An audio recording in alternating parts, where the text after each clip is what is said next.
We focus on history, culture, religion, art, social, and philosophy of Nusantara. Here, in the presence of Nusantara, we were made to be forgotten about the goodness of ourselves. Because negativity seems to be more interesting for us. Now, I'm Sutoyo Raharto and friends assist you to remind you, to awaken you that we still can find the gems of Nusantara. They are the great sights of Nusantara.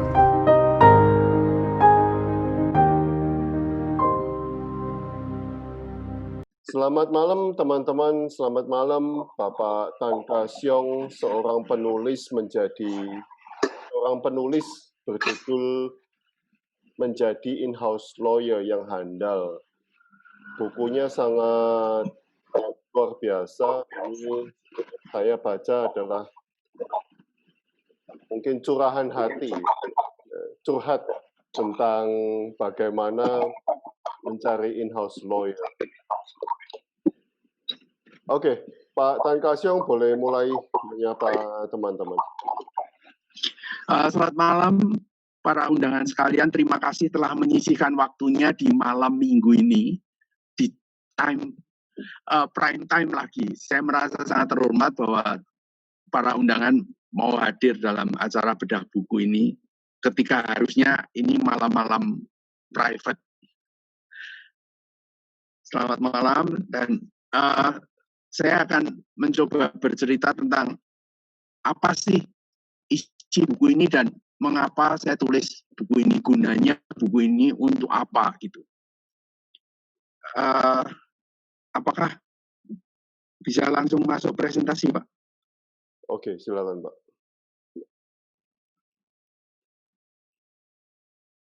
Nanti ngomong oke aja Pak, nanti saya langsung pindah ke... Iya. Nah ini teman-teman bukunya, iya, ini Menjadi In-House Lawyer yang Handal.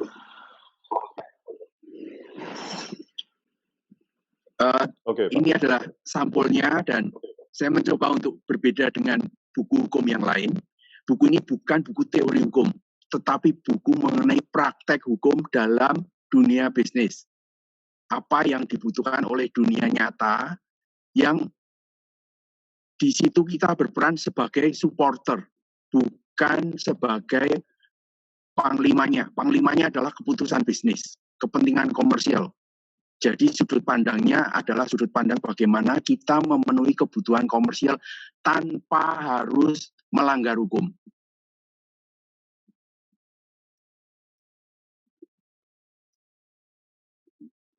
Nah, tujuan ideal penulisan buku ini adalah memberikan peluang lebih besar untuk mendapatkan pekerjaan dengan cara meningkatkan keterampilan sarjana hukum pencari kerja.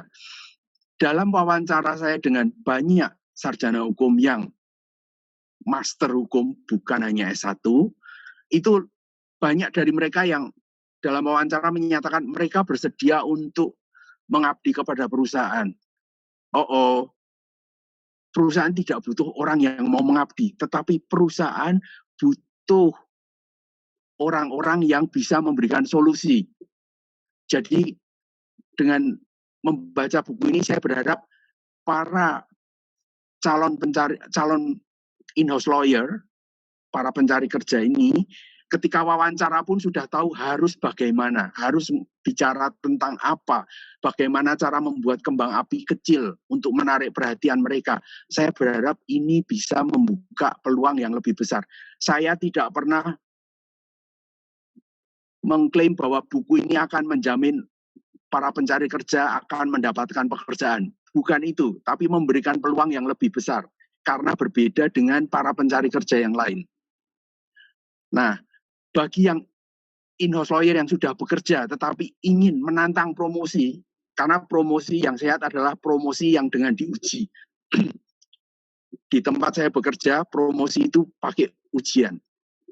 Diwawancarai oleh para petinggi yang relevan, untuk mengetahui apakah sudah bisa untuk naik atau belum. Nah, dalam wawancara promosi itu pun kita harus tahu bagaimana kita membuat kembang api untuk memberikan kesan bahwa kita itu memang sudah pantas. Karena kalau enggak, kita kalau enggak show off, maka orang tidak akan pernah melihat kelebihan kita. Serius, yang dilihat adalah kegagalan kita. Ini realita. Kita bisa sudah membuat keberhasilan 1000, tetapi gagal 5, maka yang dilihat adalah kita itu gagal 5. Maka dalam wawancara untuk promosi, kita harus bisa membuat kembang api. Kembang api di sini adalah sesuatu hal yang menarik perhatian, yang membuat orang menjadi percaya kepada kita, yakin akan kemampuan kita. Dan kalau perlu, kita bisa membuat petasan kecil ketika wawancara. Petasan kecil adalah suatu ledakan yang kita tunjukkan bahwa kita nggak seperti itu, kita seperti ini, dan di sini ada kelemahan ini, kelemahan itu. Petasan ini membuat mereka kaget dan mereka sadar siapa kita. Dan itu saya alami ketika pertama kali saya wawancara kerja di Jakarta. Nanti ada ceritanya juga. Lalu,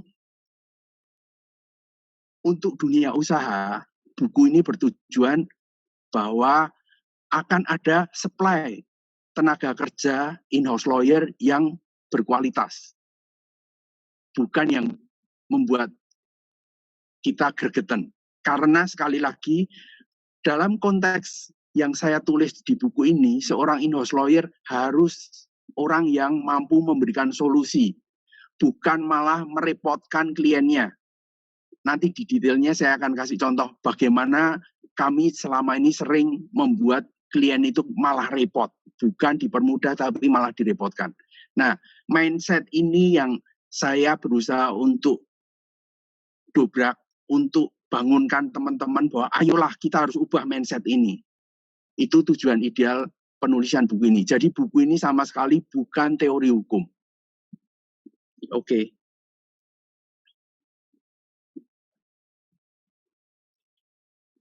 Nah, mungkin teman-teman akan bertanya, buku hukum kok gambarnya kok orang nebas tatami, kok seperti buku silat atau buku ilmu silat.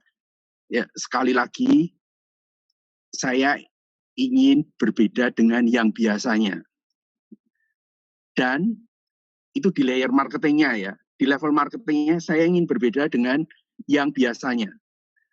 Di level strategisnya atau filosofisnya, saya membuat metafora mengenai kemiripan seorang samurai dengan seorang in-house lawyer.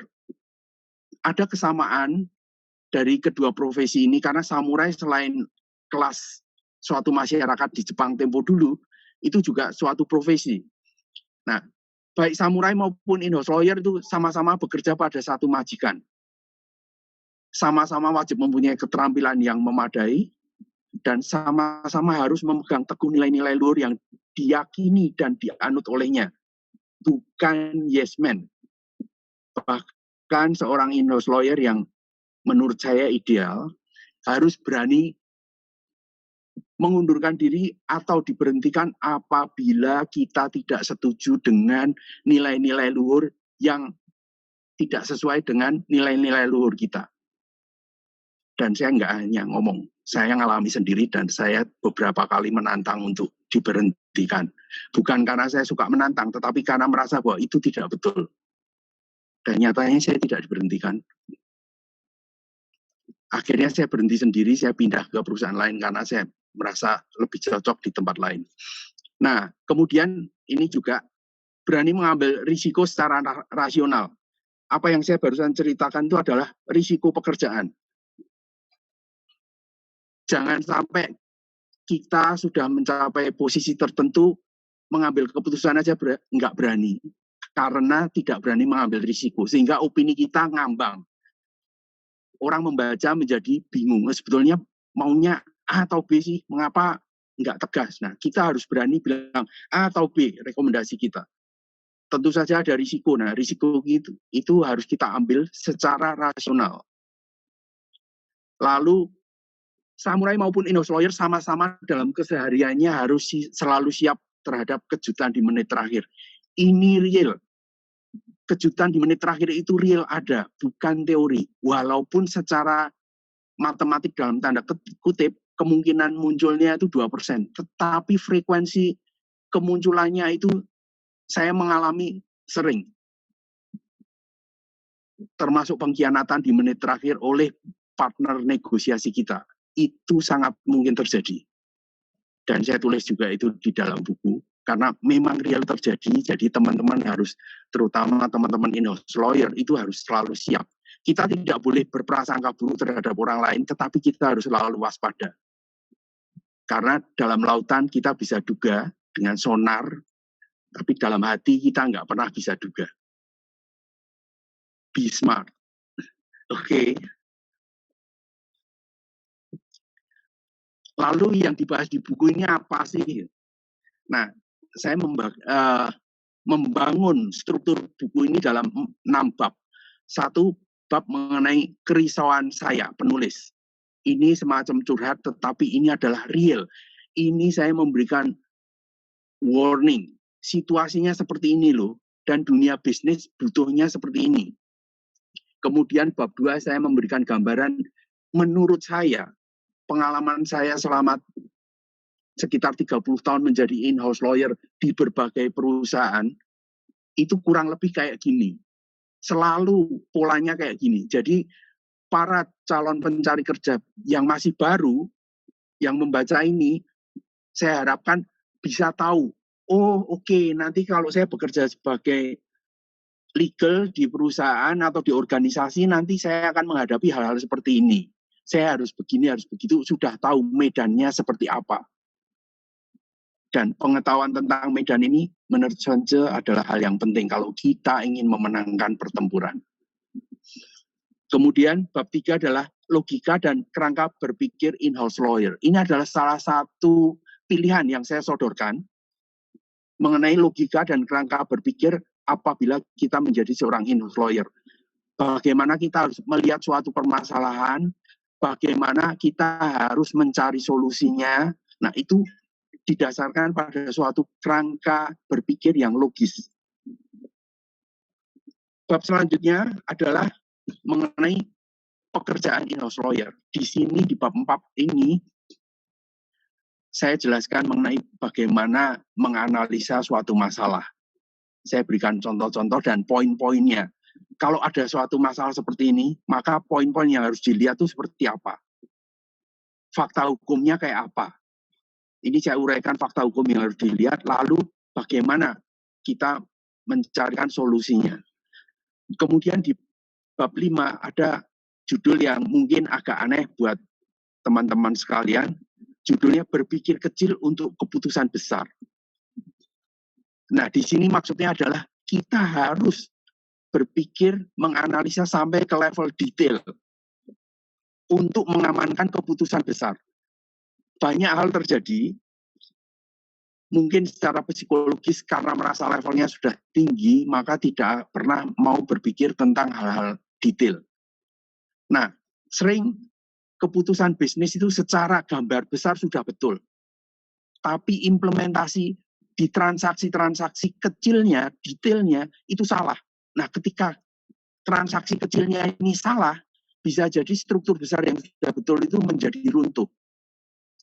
Di dalam buku saya kasih contoh juga bagaimana suatu kredit yang sudah dirancang sebagai kredit back to back sehingga risikonya boleh dikata 0, itu menjadi clean loan yang risikonya menjadi 100%.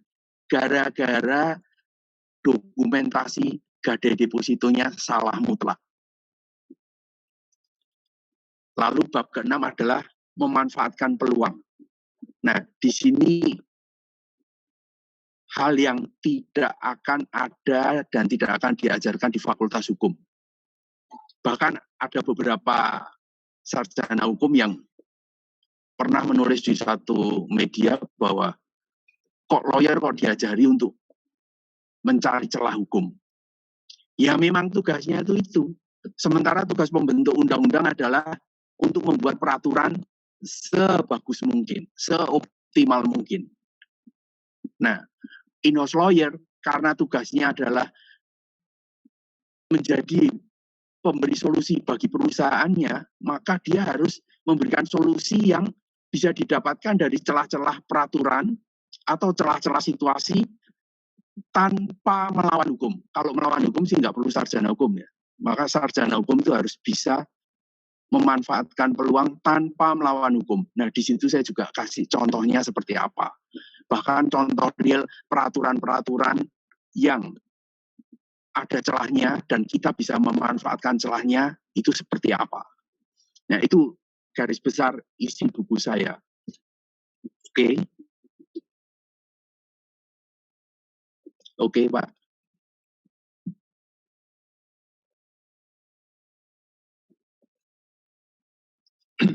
Nah, dalam bab 1 mengenai kualitas sumber daya, rata-rata pelamar kerja itu tidak bisa melihat masalah yang terpampang di depan mata. Ketika diminta opini untuk suatu dokumen yang dia baca, yang dilakukan itu bukan mengemukakan pendapat yuridis, tapi malah hanya membaca dokumen di depannya. Nah, kalau hanya membaca, para direktur itu juga bisa membaca. Justru para direktur memerlukan in-house lawyer itu untuk memberikan pencerahan mengenai ini maksudnya apa, dampaknya apa, lalu bagaimana mengatasi dampak itu. Sekali lagi yang mereka harapkan juga tanpa melawan hukum. Nah,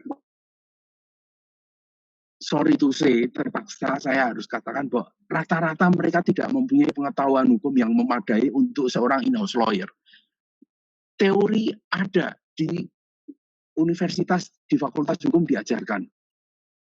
Tetapi memanfaatkan, mengimplementasikan teori hukumnya itu yang mereka nggak mampu. Bahkan dalam banyak kasus membuat surat kuasa yang itu adalah sesuatu hal yang level paling mudah dari suatu dokumen hukum, banyak yang masih salah. Dalam konteks salah di sini bukan salah mutlak, tetapi masih banyak lubang yang tidak dilihat oleh para lulusan fakultas hukum itu, yang seharusnya di dalam pelajaran laboratorium hukum itu pernah diajarkan. Memang saya tidak menyangkal bahwa ada detail-detail yang para pengajar tidak pernah bisa membayangkan bahwa itu ada di lapangan. Ya, itu ada. Tapi yang umum, yang harusnya sarjana hukum itu tahu, itu banyak yang nggak tahu. Ini yang membuat saya risau. Mengapa begini?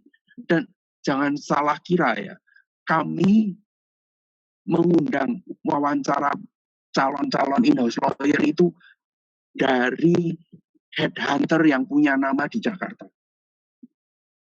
3 besar, nggak main-main. Biaya yang dikeluarkan banyak. Waktu yang saya korbankan untuk mewawancara itu paling sedikit 1 jam.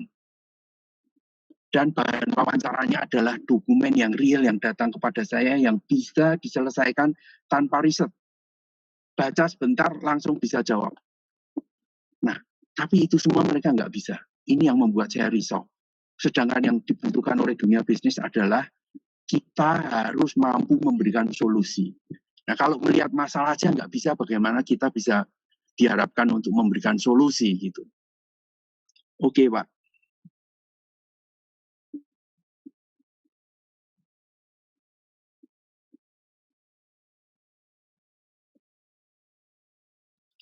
Nah, di bab 2 ini, saya mencoba memberikan gambaran mengenai in-house lawyer itu pegawai yang bagaimana sih. Pada intinya saya sorotin bahwa in-house lawyer itu bukan seorang yes man. In-house lawyer harus punya integritas. Di bagian depan saya sudah soroti mengenai kesamaan antara samurai dengan in-house lawyer. Di sini kalau memang itu berbenturan dengan nilai-nilai luhur yang dianut oleh in-house lawyer, kalau perlu kita mundur atau minta dipecat. Secara cerdas minta dipecat, jangan mundur. Karena kalau dipecat ada pesangon, kalau mundur nggak ada pesangon. Begitu. Jadi in-house lawyer harus tahu siasat seperti ini. Dan ini tidak melanggar hukum, ini adalah aturan main yang fair yang ada. Kita boleh pilih menunya. Pilihlah yang cerdas. Nah, sekali lagi, saya di buku itu kasih contoh bagaimana seseorang yang karena konflik of interest, seorang pejabat yang konflik of interest tidak konsisten dengan pendapat dia mengenai tindakan saya sebagai in-house lawyer. Ya di situ saya harus terang-terangan dengan tetap sopan, terang-terangan mengatakan bahwa prinsipnya tidak boleh sistemnya seperti ini, sedangkan yang dilakukan melanggar sistem dan itu keterlaluan, ya saya nggak akan lakukan. Kerugian yang timbul adalah kerugian perusahaan. Dan kalau untuk ini perusahaan merasa saya rugikan, ya silahkan pecat saya. Nah, itu semua adalah risiko pekerjaan in-house lawyer.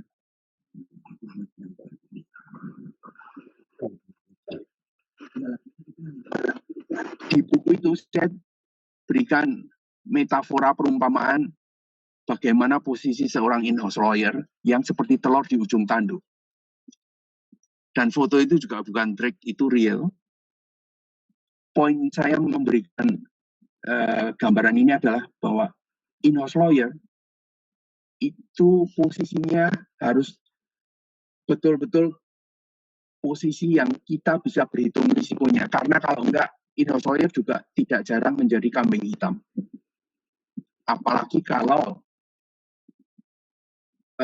orang yang meminta bantuan in-house lawyer itu memang punya intensi untuk mengorbankan in-house lawyer. Makanya saya kasih gambaran bahwa in-house lawyer itu posisinya sebenarnya seperti telur di ujung tanduk. Tetapi itu bukan sesuatu yang harus ditakuti. Itu adalah sesuatu yang harus kita hadapi. Kalau nggak berani gitu, jangan jadi in-house lawyer. Oke.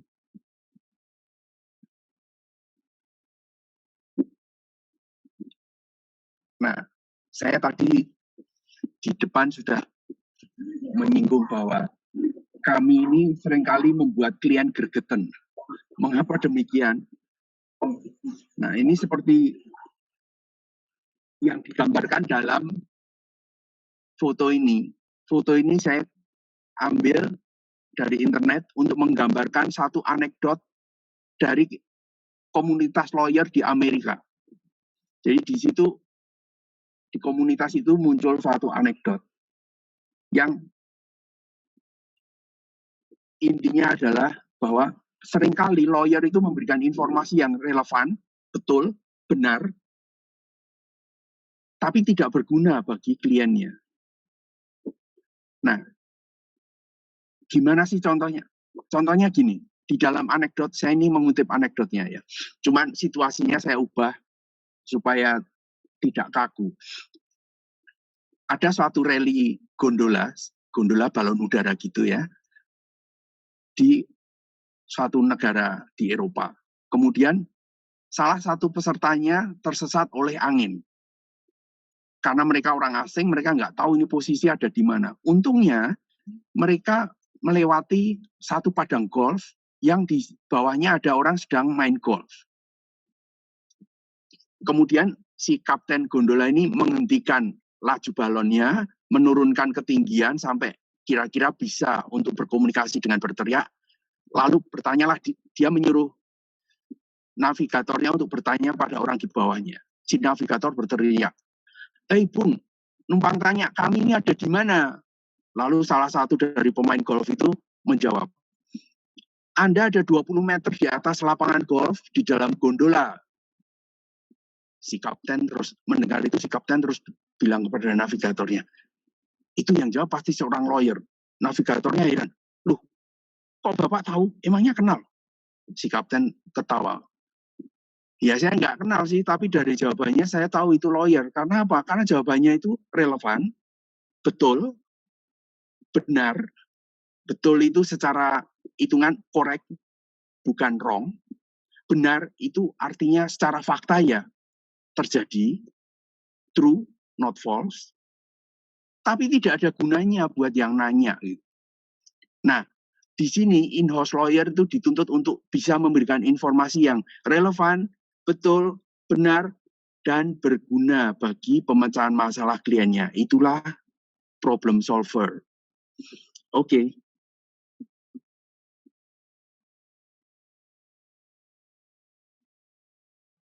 Nah, salah satu kesamaan dengan antara in-house lawyer dengan samurai adalah harus selalu siap menghadapi kejutan di menit terakhir. Saya gambarkan di sini dengan posisi lensa yang dalam keadaan seimbang kritis. Pada prinsipnya seorang in-house lawyer harus berprasangka baik. Tidak boleh berprasangka buruk kepada orang lain. Namun in-house lawyer tidak boleh lengah. Karena apa? Karena dalam kesehariannya sering dihadapi kejutan-kejutan di menit terakhir. Baik itu berupa ketidaksiapan partner maupun kelicikan partner yang itu bisa terjadi dan sering terjadi. Dan saya mengalami berkali-kali. Makanya saya wanti-wanti, saya berpesan dalam buku itu bahwa seseorang yang menjadi in-house lawyer harus waspada terhadap kejutan di menit terakhir. Bisa jadi kejutan di menit terakhir itu kecelakaan atau masalah teknis yang dihadapi oleh pihak ketiga di mana kita tergantung kepada pihak ketiga itu. Misalkan nih, kita mau melakukan pengumuman di koran, kita sudah atur dengan percetakan, tiba-tiba di menit terakhir percetakan telepon, sorry, mesin cetak rusak, terpaksa pengumuman tidak bisa dilakukan pada tanggal yang diharapkan. Nah, ini adalah kejutan di menit terakhir yang juga real terjadi, maka dalam hal seperti ini kita in-house lawyer harus bisa memperhitungkan. Kalau itu sampai terjadi, apa yang harus kita lakukan? Cadangan percetakan mana yang kita harus sudah siapkan? Hal-hal teknis seperti itu harus kita siapkan. Kalau enggak, sekali lagi klien kita akan kecewa kepada kita. Walaupun penyebab utamanya mungkin pihak ketiga. Nah, disinilah sekali lagi kita harus bisa memberikan solusi. Oke.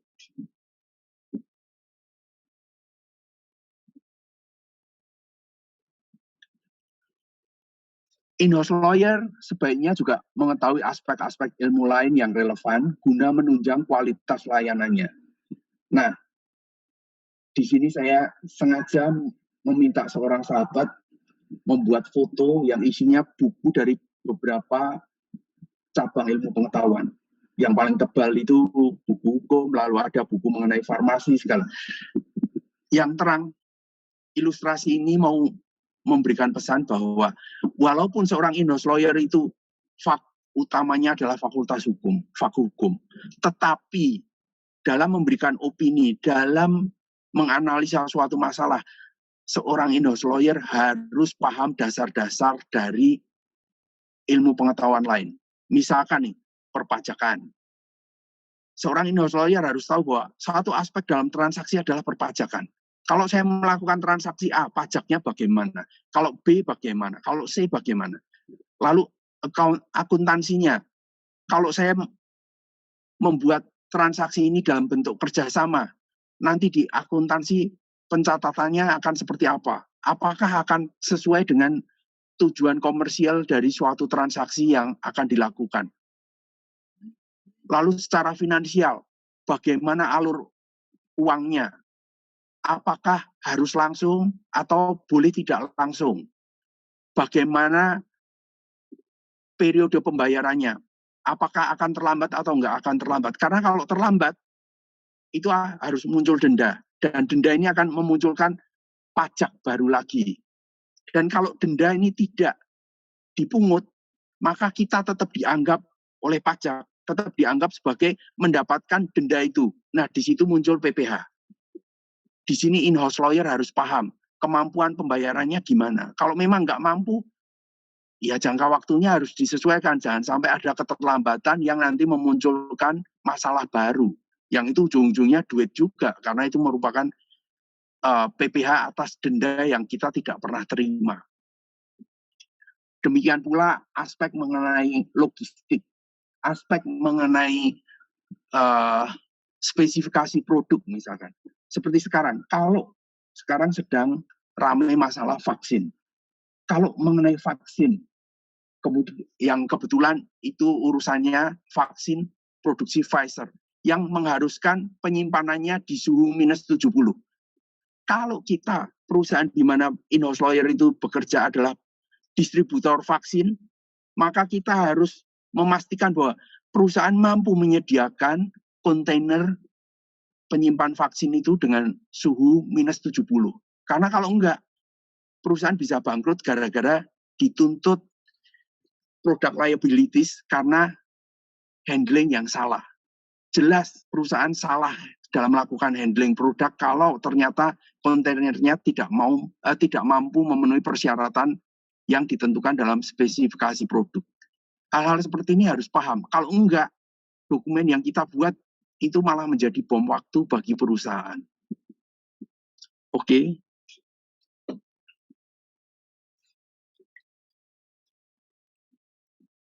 Nah, di bab 3 itu saya mencoba menggambarkan dan memberikan pilihan. Kalau suka silakan dipakai cara ini, kalau tidak suka ya nggak apa-apa. Dalam pengalaman saya sebagai seorang in-house lawyer selama 30 tahun kurang lebih ya, dari jabatan saya yang hanya kepala seksi sampai menjadi kepala divisi, saya bisa mendapatkan suatu gambaran bahwa oke, ketika kita melihat suatu masalah, kita harus paham gambar besarnya. Suatu transaksi ini sebetulnya maunya seperti apa sih? Tujuan komersial akhirnya seperti apa? Kalau itu sudah diketahui, lalu kita sebagai in-house lawyer harus bisa memberikan gambar-gambar kecilnya. Oke, kalau Anda maunya seperti itu, maka transaksi yang harus dilakukan adalah berupa tindakan hukum A, B, C, D, E. Yang masing-masing A, B, C, D, E ada detailnya. Nah, di sini saya gambarkan gambar besarnya itu sama seperti meja dengan teko dan cangkir-cangkirnya. Masing-masing teko dan cangkir-cangkirnya itu adalah gambar kecil, tapi belum detail. Itu adalah kerangka mengenai tindakan hukum apa yang harus dilakukan. Nah, isi dari cangkir itu adalah detail transaksinya. Apakah harus merupakan transaksi jual beli, ataukah sewa menyewa, ataukah pinjam pakai? Kalau jual beli yang seperti apa? Kita perhitungkan masalah perpajakan, alur dana, dan lain-lain. Itu detail transaksi. Jadi, kalau seorang in-house lawyer sudah mencapai posisi tertentu, dia harus mampu untuk melihat gambar besar komersialnya mau seperti apa, lalu dia harus mampu menyusun gambar-gambar kecil untuk mendukung wujud gambar besar itu, dan dia harus tahu detail transaksi, detail gambar kecilnya seperti apa. Karena kalau enggak, kalau hanya main jurus Petro, main tunjuk-tunjuk suruh staf buat, staf belum tentu paham yang dia buat. Secara dokumen itu sendiri mungkin betul, tetapi ketika cocok gambar besarnya bisa jadi dokumen itu salah, bahkan salah mutlak. Nah, di situ bahkan kepala divisi hukum pun atau direktur hukum pun dia harus paham detailnya, sehingga ketika dia memeriksa hasil kerjaan anak buahnya, dia bisa tahu salah atau tidak salah. Kalau salah, bagaimana memperbaikinya. Tanpa pengetahuan seperti itu, ya nanti isinya adalah gambar besar yang sudah betul strukturnya runtuh oleh kesalahan-kesalahan detail transaksi. Atau muncul kejutan-kejutan bom waktu pajak di waktu yang akan datang. Dan jangan lupa, pajak itu kadaluarsanya 5 tahun. Nah, apakah kita berani memastikan bahwa dalam 5 tahun itu transaksi ini tidak akan ditemukan oleh petugas pajak? Nah, hal-hal seperti itu yang harus kita pelajari mengenai logika, mengenai kerangka berpikir. Jangan hanya berdasarkan pasal ini, berdasarkan pasal itu. Orang bisnis tidak butuh itu, serius. Orang bisnis butuh solusi. Saya harus ngapain? Kalau ini nggak bisa, bisanya bagaimana? Nah, ini tantangan buat kita, para in-house lawyer. Oke.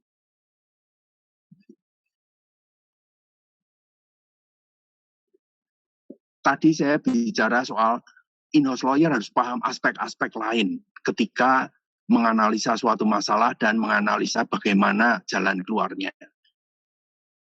Maksudnya seperti apa aspek-aspek permasalahan itu? Saya kasih gambaran di sini seekor laba-laba.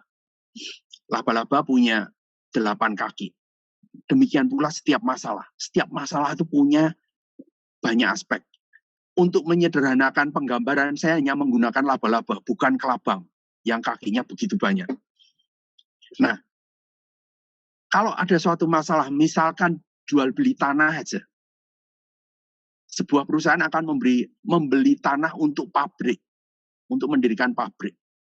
Maka apa yang harus diperhatikan oleh seorang in-house lawyer ketika dia diperintahkan untuk mengurus jual beli tanah itu? Pertama, komersial. Tujuannya apa sih beli pabrik itu? Beli tanah di situ tujuannya untuk apa? Kalau komersialnya kita sudah tahu, apakah perizinannya itu memungkinkan lokasi itu untuk pabrik? Jangan sampai jual beli tanah karena urusan hukum tanahnya sudah beres, sertifikatnya beres, nggak ada sengketa, nggak ada ini, tapi setelah dibeli, ternyata nggak boleh mendirikan pabrik di situ. Nah, ini urusan uang besar loh. Beli tanah untuk pabrik itu puluhan miliar, nggak main-main. Nah, kemudian finansial. Kalau bicara finansial, apakah perusahaan akan membayar lunas? Kalau iya, bagaimana cara pembayaran yang aman ketika transaksi jual beli itu? Jangan sampai kita dikadalin. Uang sudah ditransfer, penjual tidak mau tanda tangan dengan alasan sakit lah, inilah, itulah. Hilang itu uang. Kemudian, apakah ini perlu pendanaan dari bank? Kalau iya, kita harus mempersiapkan perjanjian kredit, perjanjian penjaminannya bagaimana. Lalu akuntansinya, pencatatannya bagaimana kalau pembayarannya ternyata diangsur. Ini kita harus bicara dengan orang-orang akuntansi. Mereka maunya seperti apa? Supaya klausula-klausula pembayaran dalam perjanjian jual belinya itu cocok dengan ketentuan-ketentuan yang berlaku di bidang akuntansi. Karena apa? Karena dampaknya nanti sekali lagi akan masuk ke perpajakan. Kalau dalam hal jual beli tanah, pastikan bahwa pembayaran pajaknya itu betul dan dilakukan sebelum penandatanganan akte jual beli. Lalu masalah operasional. Operasional ini kalau misalkan untuk mendirikan pabrik, kita harus persiapkan. Karena ini gambar besar, bukan hanya sampai dibeli tanah. Tapi bagaimana mendirikan pabriknya. Kita harus siapkan perjanjian untuk kontraktor. Bagaimana cara untuk membangun, cara pembayarannya, spesifikasinya, dan lain-lain yang itu kita perlu koordinasi dengan orang-orang di lapangan dan orang-orang teknis. Perizinan seperti tadi, apakah lokasi itu memungkinkan untuk mendirikan pabrik? Apakah perusahaan sudah mempunyai izin untuk menjadi pabrikan untuk produk tertentu? Karena masing-masing bidang bisa saja perizinannya berbeda-beda. Kalau faktor hukum, aspek hukum adalah apakah tanah itu bersengketa atau tidak, sertifikatnya ada masalah atau tidak, dijaminkan atau tidak, nama orang yang tertera di sertifikat sebagai pemilik, apakah sama dengan nama orang yang akan tanda tangan akte jual beli atau enggak, atau sama dengan nama rekening koran, rekening bank yang menjadi tujuan transfer uang atau enggak. Ini semua harus dicocokkan. Jangan sampai salah bayar, orang yang menerima pembayaran bukan orang yang berhak, dan lain-lain. Itu semua harus dilihat dan dipertimbangkan masa-masa dari aspek hukumnya. Lalu aspek kejutan. Aspek kejutan ini banyak macamnya. Salah satunya,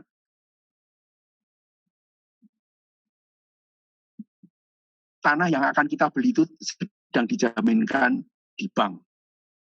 Kemudian kita tidak melakukan koordinasi dengan bank. Tiba-tiba setelah kita lakukan jual beli, kita bayar, mau ambil sertifikatnya, tidak bisa. Bank bilang bahwa jumlah uang itu nggak cukup untuk membayar kreditnya.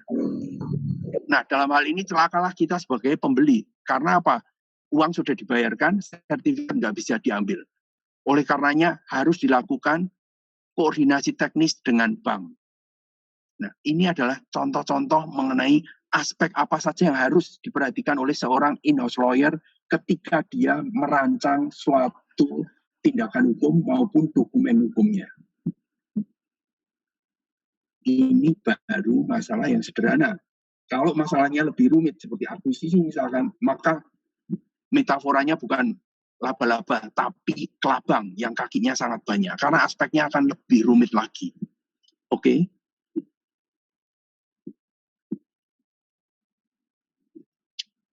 Bab 4, saya beri judul Your Comment, Please. Ya, apa ini maksudnya? Maksudnya inilah realita di lapangan yang dihadapi oleh seorang in-house lawyer. Seorang in-house lawyer akan sering menghadapi di mejanya tiba-tiba ada satu dokumen yang hanya ditempeli post-it dengan tulisan your comment please tanpa penjelasan apa-apa. Ini situasi keseharian seorang in-house lawyer. Lalu apa yang harus dilakukan kalau seperti itu? Nah, di buku itu saya ceritakan bagaimana seorang in-house lawyer harus bisa menggali fakta-fakta hukumnya, fakta-fakta komersialnya, baru bisa memberikan opini. Kalau main memberikan opini dengan mereview dokumen yang ada di mejanya tanpa mengetahui latar belakang, tujuan komersial, dan aspek-aspek lain, bisa jadi by document itself, kalau hanya melihat dokumen itu, opininya betul. Tetapi ketika kita cocokkan dengan tujuan komersial perusahaan, bisa jadi itu salah mutlak. Sekali lagi ada banyak hal yang dan hukum. Ambil contoh ya, penggunaan tahu. Tapi bagi seorang in-house lawyer atau external lawyer, akuisisi itu adalah suatu transaksi pengalian kepemilikan dalam suatu perusahaan yang harus memenuhi prosedur hukum tertentu yang itu diatur dalam undang-undang. Jadi tidak boleh sembarangan. Sehingga satu dokumen perjanjian akuisisi, kalau hanya lihat dokumennya itu aja lalu dikomentari, ya akan bias. Karena kita harus cocokkan dengan aspek hukum formal yang harus dipenuhi dalam suatu transaksi akuisisi. Ini sekedar contoh. Demikian pula jual beli. Jual beli kalau itu jual beli tanah, lalu kita disodori dokumen perjanjian jual beli tanah yang di bawah tangan gini. Secara hukum formal itu nggak sah karena jual beli tanah harus dilakukan di hadapan PPAT. Nah, hal-hal seperti ini harus diketahui oleh seorang in-house lawyer. Tanpa mau memikirkan hal-hal seperti itu, ya jangan menjadi in-house lawyer. Karena memang pekerjaan in-house lawyer itu rumit, ya rumit. Tapi pekerjaan lain juga rumit dengan aspeknya sendiri-sendiri yang kita in-house lawyer nggak pernah tahu. Jadi jangan merasa bahwa pekerjaan kita paling sulit. Enggak, orang lain pekerjaannya juga sulit. Oke.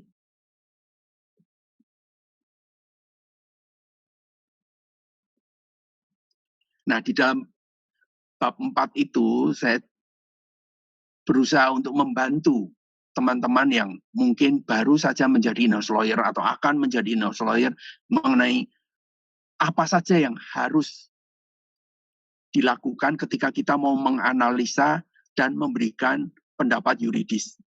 Tentu saja apa yang saya sajikan di situ belum tentu sama dengan apa yang dilakukan oleh lawyer lain.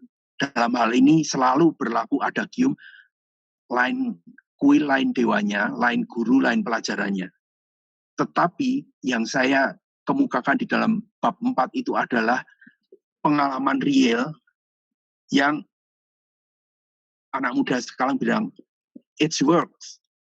Betul-betul bermanfaat, betul-betul berguna secara teknikal yuridis ya. Oke.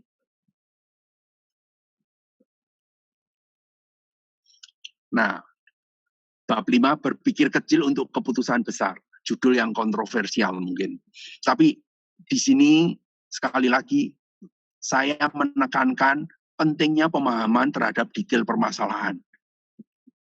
Karena dengan memahami detail permasalahannya, kita bisa menemukan kesalahannya kalau ada dan memberikan jalan keluar. Bahkan kita akan bisa melihat jalan keluar itu di dalam permasalahan itu sendiri. Kalau kita mempunyai pengetahuan yang cukup ya. Karena apa? Untuk melihat permasalahannya, kalau kita mempunyai pengetahuan yang cukup, kita nggak usah berburu, nggak usah mencari kesalahannya di mana. Tapi kesalahan itu akan menampakkan diri kepada kita. Begitu kita baca, kita langsung akan ups. Nggak perlu kita harus mencari seperti mencari kutu. Nah, dengan pengetahuan yang cukup pula, kita akan melihat bahwa dari permasalahan itu sebetulnya kita bisa menemukan solusi. Mengapa detail itu penting? Karena detail yang salah bisa meruntuhkan konsep besar yang sudah betul. Dan dari detail itu sekali lagi kita bisa menemukan jalan keluar dari masalah itu sendiri. Kita nggak perlu mencari-cari pemecahan masalah dari pihak lain. Tapi dari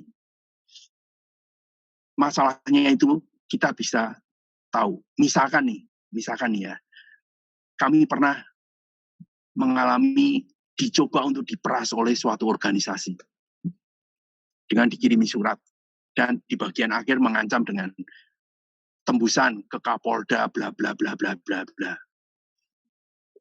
Hanya dengan membaca surat itu saya sudah langsung tahu bagaimana memecahkan masalah itu. Karena dari surat itu saya melihat banyak kesalahan dan banyak pelanggaran hukum yang dia lakukan. Sehingga saya cukup balas dengan satu surat dan saya tidak mengancam. Saya tidak bisa mengancam orang karena badan saya kecil. Orang kalau saya ancam pasti hanya ketawa. Saya selalu memberitahu. Nah, bedanya mengancam sama memberitahu itu apa? Kalau mengancam itu belum tentu dilakukan. Tapi kalau memberitahu pasti saya lakukan. Dan saya memberitahu dia bahwa ini. Dan saya beritahukan bahwa karena saya masih beritikat baik, saya tidak menembuskan ini ke Kapolda. Cukup dengan satu surat, masalah selesai. Itu karena apa? Karena saya bisa menemukan kesalahan mereka di detail dari dokumen yang mereka kirimkan. Nah, di dalam ilustrasi ini, saya gambarkan seseorang mencabut katana. Memegang katana, bukan mencabut, memegang katana. Kalau pengetahuan saya cukup, kira-kira orang ini bisa nggak pakai katana? Karena apa? Karena dengan pengetahuan yang cukup, kalau ada kesalahan, ada keanehan itu akan langsung terlihat. Di sini, saya pastikan bahwa orang yang pegang katana itu bisa menggunakan katana dalam level basic ya. Karena apa? Karena saya lihat cara memegangnya betul. Dan dia sudah melepaskan katana itu dari kuncinya.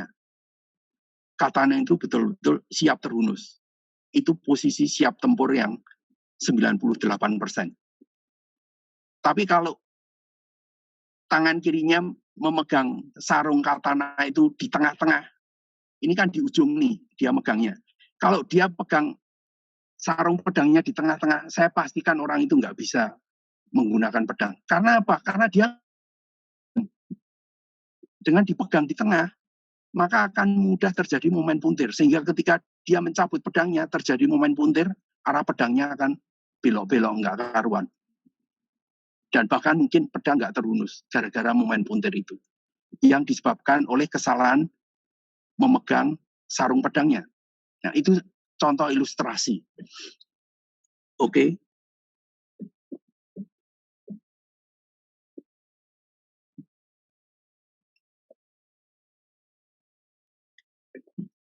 Tadi saya sudah jelaskan mengenai bahwa dari detail kecil itu kita bisa melihat masalah dan bisa menemukan pemecahan masalah dari dalam masalah itu sendiri.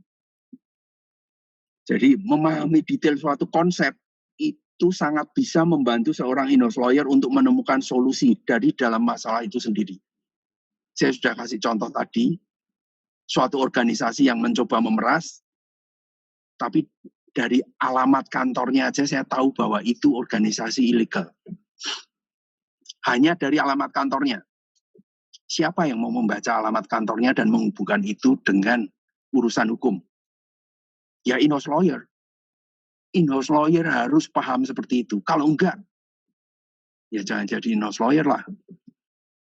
Karena hanya dengan tahu itu, kita nggak usah buka pasal-pasal ini itu. Kita cukup tulis surat, kita beritahu. Sekali lagi, saya tidak biasa mengancam, saya biasanya hanya memberitahu dan urusan selesai dengan hanya satu surat. Hemat energi, hemat biaya. Oke.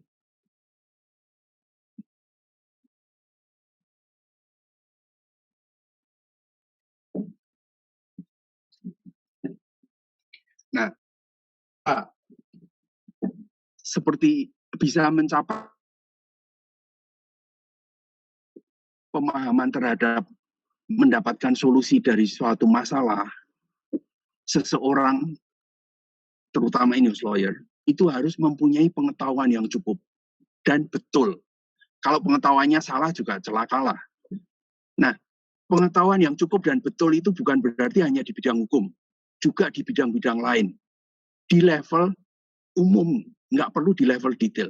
Kalau saya bicara soal pajak, di dalam perusahaan-perusahaan itu sudah ada bagian pajak sendiri. Tetapi seorang in-house lawyer harus paham garis besar pajaknya gimana. Kita nggak perlu ngitung pajaknya deh. Angka-angkanya nggak usah. Tapi kita harus tahu konsepnya. Kalau transaksi seperti ini akan mengakibatkan muncul kewajiban pajak seperti ini.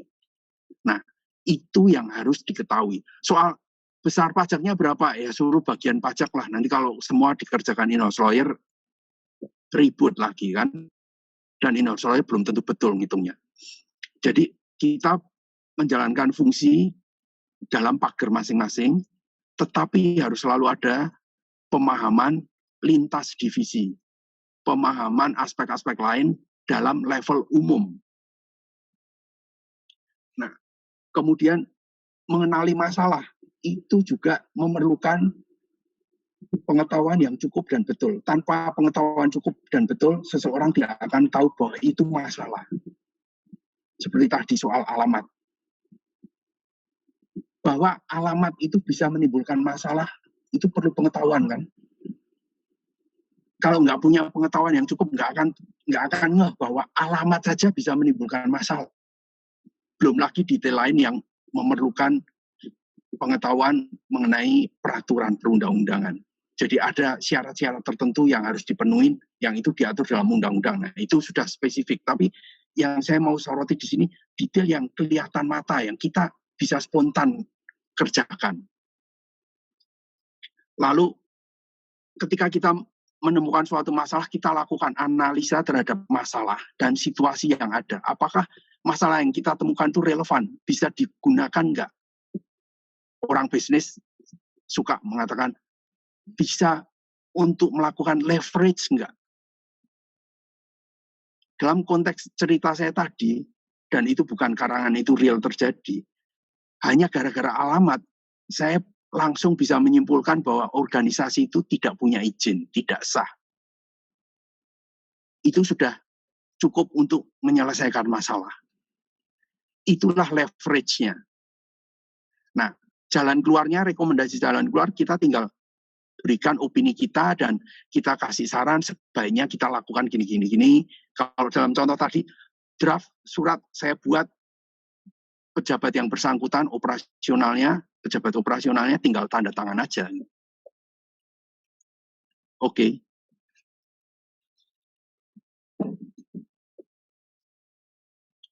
Nah, bab 6 ini juga masih merupakan kelanjutan dari bab sebelumnya, yaitu memanfaatkan peluang. Kalau kita sudah bisa melihat masalah, maka kita akan bisa melihat peluang. Kalau tadi yang saya contohkan dalam asan tadi, dengan melihat masalah di alamatnya, saya tahu masalah dia adalah dia tidak memenuhi perizinan. Dan di situ saya langsung melihat peluang bahwa saya bisa menyerang balik dengan menohok kelemahannya itu. Saya memberitahu dengan sopan tetapi tegas bahwa kalau saya mau, Anda akan dipidana 4 tahun. Makanya cukup satu surat itu, maka tidak ada kelanjutannya. di situ, itulah yang Sun-ce bilang, menang tanpa bertempur. Dan itu adalah kemenangan dengan nilai yang paling tinggi. Karena apa? Karena sangat efisien. Kalau kita menang melalui pengadilan, ya bagus. Tapi biayanya kan mahal, waktunya lama. Nah, bab 6 ini bercerita, memberikan pemahaman mengenai kita melihat peluang dan memanfaatkan peluang itu untuk memberikan solusi, sekali lagi, tanpa melawan hukum. Disitulah seninya. Kalau memanfaatkan peluang dengan melawan hukum, banyak orang bisa lah. Tapi ini harus tidak melawan hukum, karena konteksnya adalah in-house lawyer. Jadi in-house lawyer nggak boleh malah melawan hukum. Nah, dalam ilustrasi ini saya gambarkan bagaimana seorang pesulap itu memanfaatkan peluang yang tidak dilihat oleh penonton. Penonton melihatnya begitu ajaib. Wow, itu perempuan itu badannya bisa dipotong-potong tapi dia tetap hidup dan selamat. Bagaimana caranya? Ya karena si penonton tidak melihat peluangnya, sedangkan si pesulap melihat peluangnya, maka itu bisa terjadi. Oke?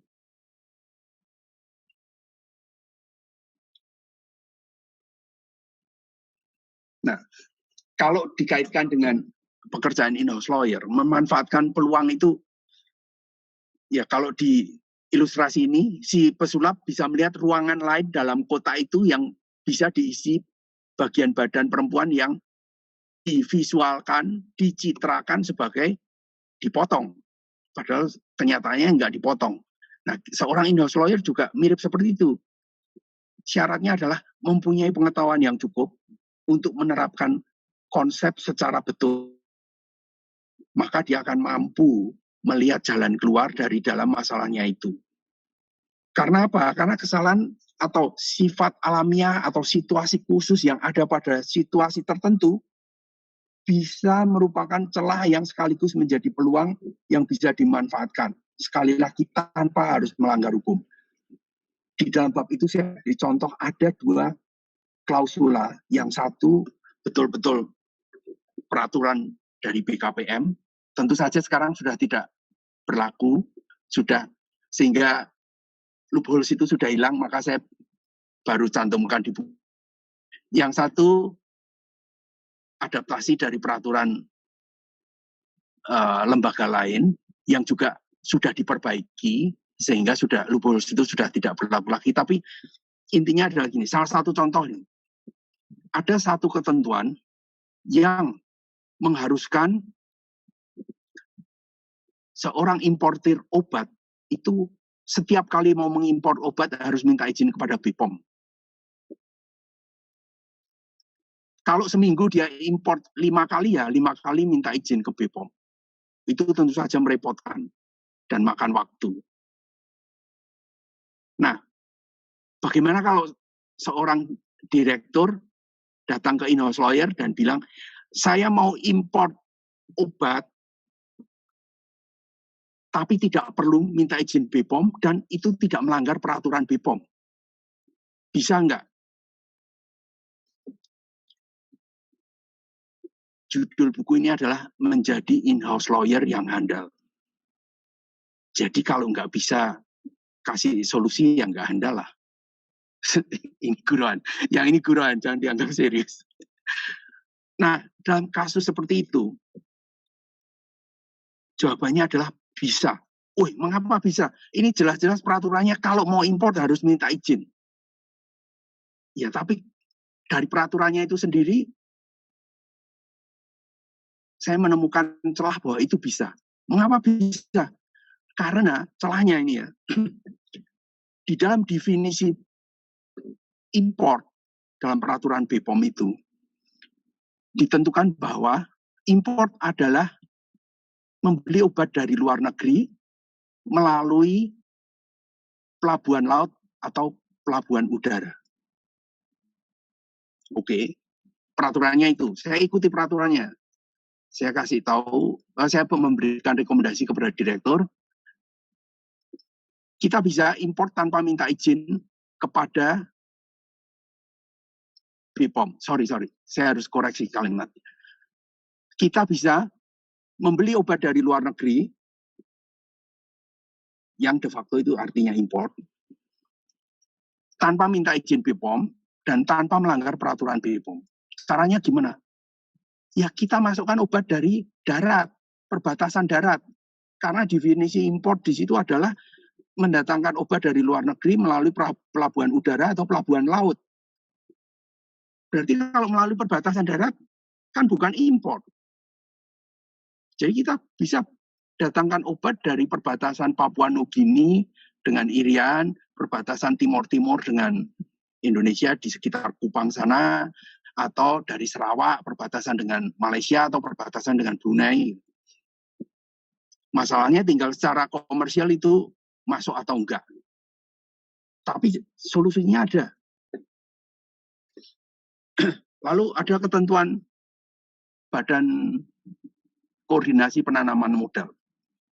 Inti peraturannya adalah kalau suatu perusahaan non-PMA dan non-PMDN, jadi perusahaan biasa ini, secara awam kita sebut perusahaan biasa, itu mau dimiliki, kalau ada suatu perusahaan non-PMA atau non-PMDN, sahamnya dibeli oleh perusahaan PMA atau perusahaan asing atau orang asing, maka perusahaan biasa tadi, perusahaan non-PMA atau non-PMDN itu wajib menjadi perusahaan PMA.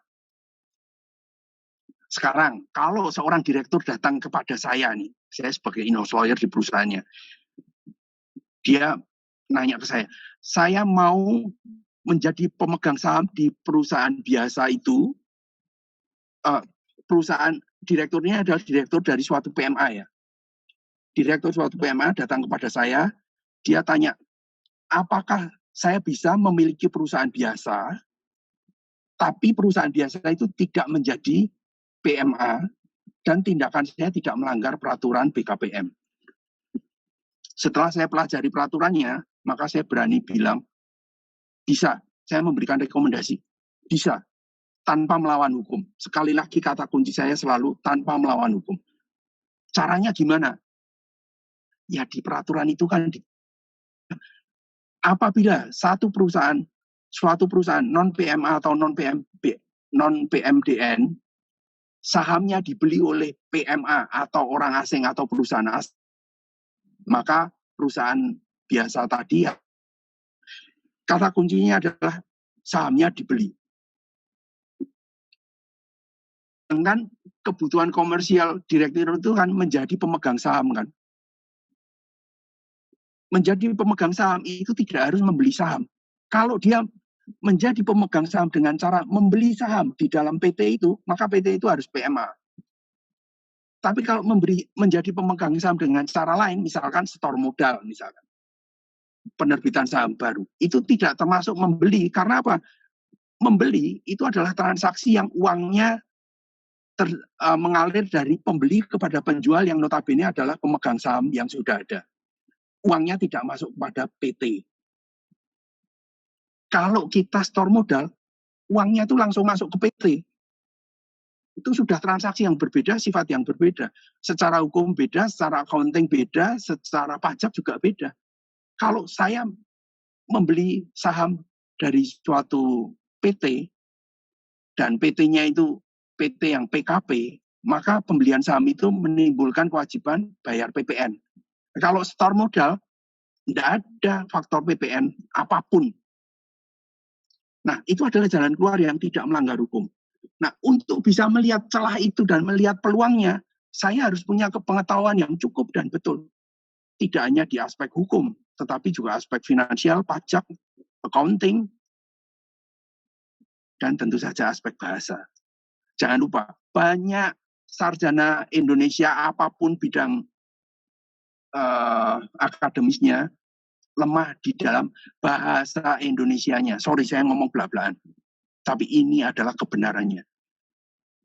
Banyak sarjana kita yang menyepelekan bahasa Indonesia dengan akibat banyak kesalahan di detail. Seperti tadi, pembentuk undang-undang tidak paham mengenai cara menjadi pemegang saham. Dia taunya bahwa untuk menjadi pemegang saham itu ya beli saham. Dampaknya apa? Dampaknya peraturan itu punya celah segede gaban. Buat saya, buat orang lain mungkin nggak ada celahnya. Tapi buat saya celahnya segede gaban. Nah, itulah contoh-contoh memanfaatkan peluang tanpa melanggar hukum. Dan saya berharap tulisan saya itu akan memberikan insight kepada teman-teman in-house lawyer untuk bisa memberikan solusi yang tidak melanggar hukum. Serius, secara formal maupun material, solusi-solusi tadi itu tidak bisa disalahkan. Itu salahnya yang membuat peraturan. Ini suatu game, suatu permainan yang kalau kau salah di bidang itu, ya konsekuensinya inilah.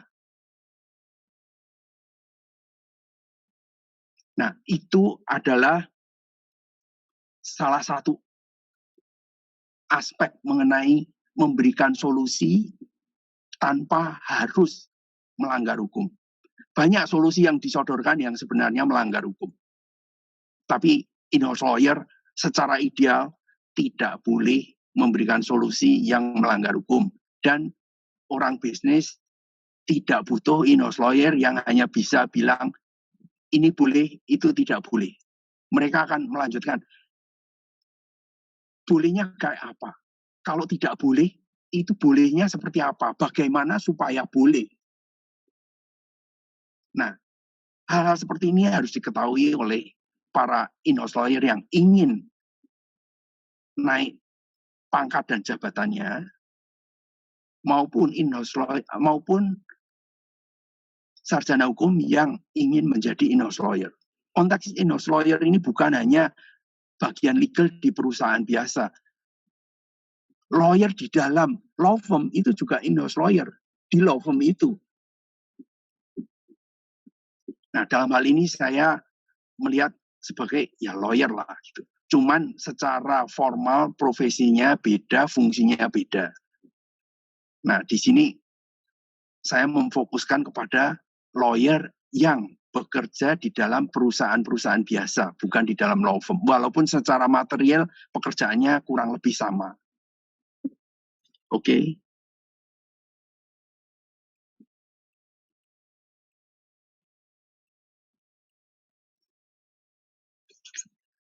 Di sini saya garis bawahi lagi bahwa kemampuan untuk melihat peluang dan memanfaatkan peluang tanpa melanggar hukum adalah suatu kecerdasan yang berintegritas. Cerdas karena kemampuan intelektual untuk bisa melihat sesuatunya. Berintegritas karena kita tetap pegang teguh untuk tidak melanggar hukum. Nah, itu kemampuan yang harus dikuasai oleh seorang in-house lawyer yang handal. Saya mengatakan ini bukan berarti saya mengatakan bahwa saya jago, enggak. Tetapi saya ngomong ini sebagai seorang sarjana hukum Indonesia yang mengharapkan bahwa kita sebagai sarjana hukum itu harus mempunyai kemampuan minimum yang di atas rata-rata. Kalau rata-rata ditentukan 6, ya kita 7 lah, enggak usah 10, kita 7. Yang penting kita bisa memberikan solusi. Jangan malah merepotkan klien. Salah satu tindakan yang merepotkan klien itu adalah dalam suatu dokumen membuat suatu definisi. Nah, ini juga soal kemampuan detail. Definisi misalkan gini, produk. Produk adalah sebagaimana yang ditentukan di dalam pasal 3 perjanjian ini. Ayolah, itu bukan definisi, itu referensi. Jangan merepotkan pembaca dengan mencari lagi pasal 3 produk. Lebih celaka lagi, misalkan nih, penasihat hukum. Penasihat hukum adalah profesi yang ditentukan oleh undang-undang mengenai advokat nomor berapa, tahun berapa, bla bla bla. Ayolah, yang baca ini belum tentu bisa punya undang-undang itu, dan kalau punya, mosok harus cari lagi di situ pemahaman mengenai penasihat hukum. Ya tentukan aja di situ penasihat hukum adalah orang yang profesinya ABCDE. Kalau tidak bisa, ya jangan buat definisi. Nah, ini sekedar contoh keluhan dari orang-orang non-hukum yang membaca dokumen hukum. Maka saya sampaikan kepada teman-teman calon in-house lawyer atau in-house lawyer melalui buku saya ini, bahwa ya itu semua adalah hal-hal detail yang kita harus perhatikan. Belum lagi nanti urusan detail yang ada di lapangan dalam suatu transaksi besar. Oke.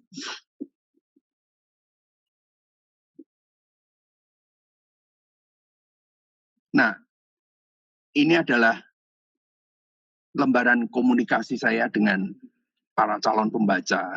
Jadi saya soroti di sini, apakah Anda sering gagal dalam wawancara kerja? Itu karena banyak yang berpikir bahwa bekerja di suatu perusahaan itu cukup dengan setia, cukup dengan, maksudnya setia kerja dalam waktu lama, cukup berbakti ya. Bukan itu, sekarang yang dibutuhkan, bahkan sebetulnya sejak dulu ya, sekarang yang dibutuhkan adalah in-house lawyer yang mampu memberikan solusi. Bukan sekedar berbakti di situ. Berbakti adalah nomor X, nomor satu adalah memberikan solusi.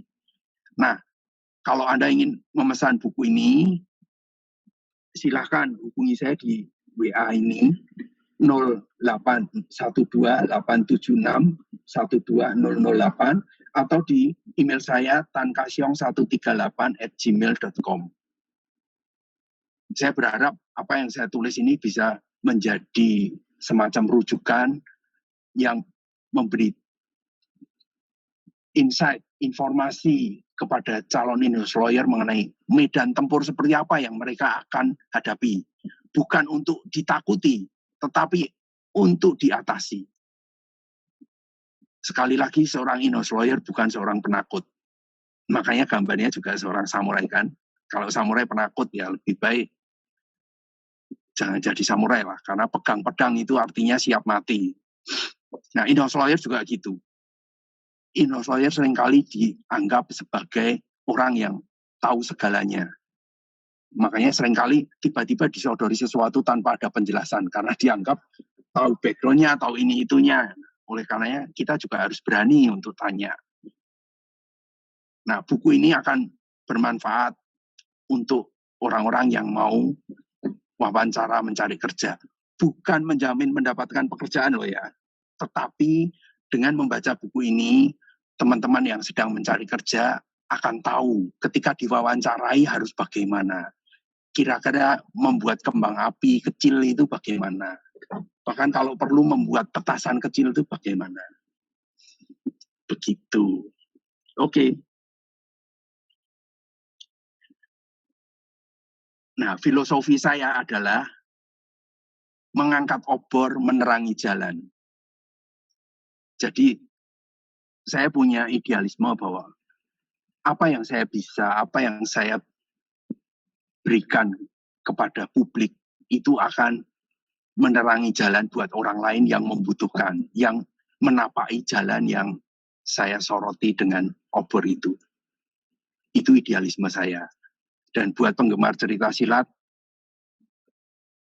frase ini sangat tidak asing. Mengangkat obor, menerangi langit. Itu salah satu nama jurus silat dalam cerita silat. Oke. Nah, terima kasih kepada teman-teman semua, para undangan yang bersedia meluangkan waktu yang berharga di malam minggu ini. Dan kalau ingin menghubungi saya, silakan hubungi di email saya ini tankasyong138@gmail.com atau di WA di nomor 082111 ini nomor yang salah. Nomornya seperti yang tadi, itu nomor khusus untuk urusan buku ini, karena kalau nomor ini nomor keseharian saya yang nanti akan tertumpuk dengan WA-WA lain yang nanti bisa menunda pembacaannya. Jadi untuk menghubungi saya ke nomor yang tadi, yang saya cantumkan di bagian 2 slide sebelumnya, di nomor ini di 0812-876-12008. Sorry ada kesalahan teknis di situ karena itu kartu nama saya yang saya lupa belum edit. Oke.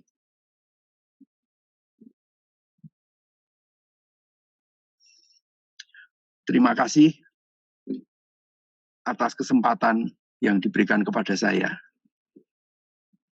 Terima kasih Pak Tan Kasyong. Luar biasa. Saya mulai pertanyaan saya Pak ya.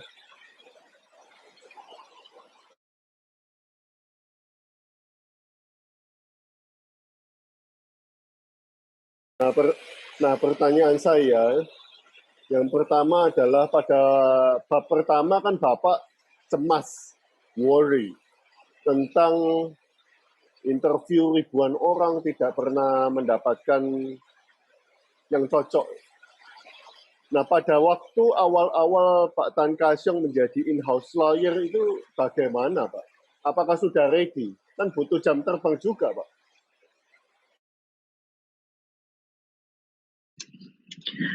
Pertama, wawancaranya saya lebih dari 100, tapi belum ribuan ya. Nah, gini, ketika saya masuk menjadi in-house lawyer, itu saya juga nggak ngerti apa-apa. Apa yang saya tulis ini adalah pengalaman saya selama 30 tahun menjadi in-house lawyer. Tetapi dengan ditulisnya buku ini, saya berharap para calon in-house lawyer itu menjadi paham harus ngapain, kesulitan apa yang akan dihadapi, terus keterampilan seperti apa, pengetahuan seperti apa yang harus diketahui. Di buku itu saya juga cantumkan undang-undang apa saja yang harus dipahami oleh seorang in-house lawyer.